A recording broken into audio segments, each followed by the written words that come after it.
Good morning from warm, sunny West Virginia. Everything's covered in snow again, and it's turning into a whiteout. Stay warm.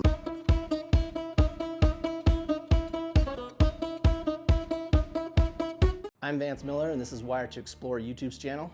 For this Brews with Views road trip, I decided to go from Florida all the way up to West Virginia.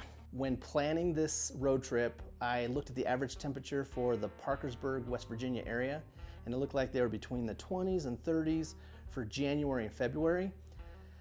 But right when I got to Parkersburg, they had a polar vortex come down from the north, and the temperatures dropped right into the negatives. In fact, I was snowed in for a while. My motorhome got completely covered in snow and icicles. My plan was to get up there, tour a bunch of breweries, find the local homebrew club, and maybe do some collaborations.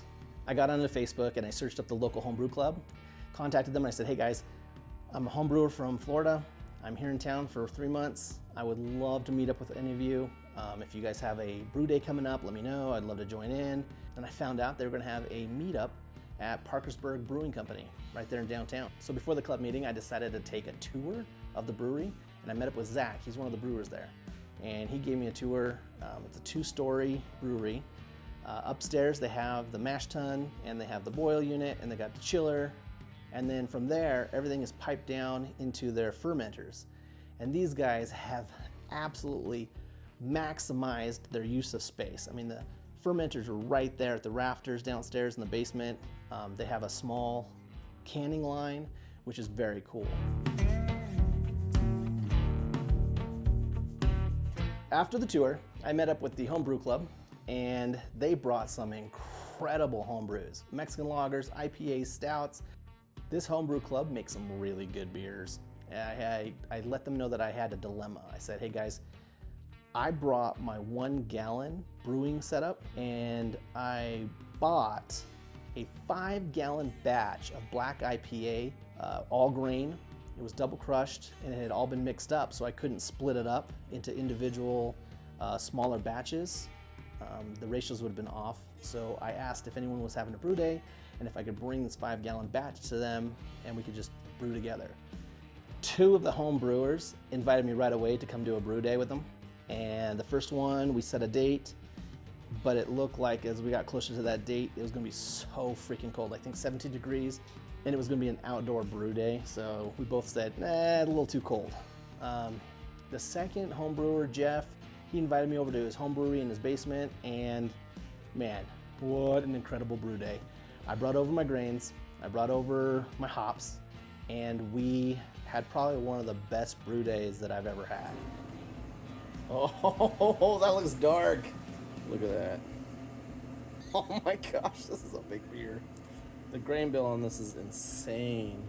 So there's a black IPA we're making here with Jeff, and he is with Infamous Parkersburg Alers, IPA for short, Homebrew Club, Parkersburg, West Virginia.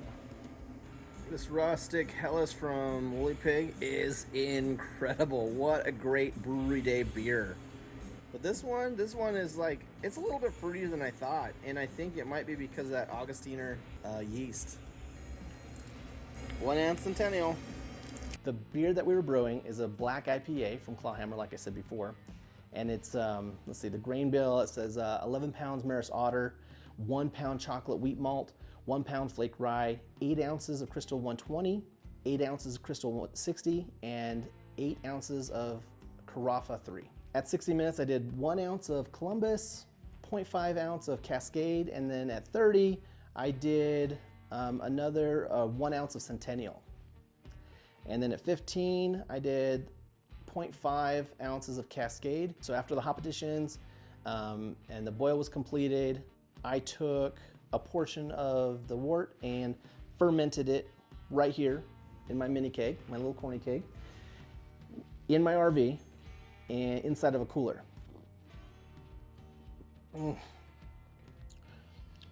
Wow, that is so good. That is delicious.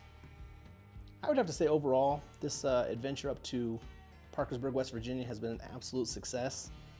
I've met some great people, some amazing home brewers, and I got to taste some really good beers from Columbus, Ohio, Athens, Ohio, Parkersburg, Charleston, West Virginia, and even got to go to Woolly Pig, which has been on my list for a long time. And Woolly Pig will not let you down. If you ever get a chance to go to Woolly Pig Brewery, just look it up. And if you get to go and ever sit at that tap room, those beers are mind-blowingly good. So definitely, if you're in this area, I highly recommend it. Recommend checking out all these breweries. You know, keep exploring. Cheers.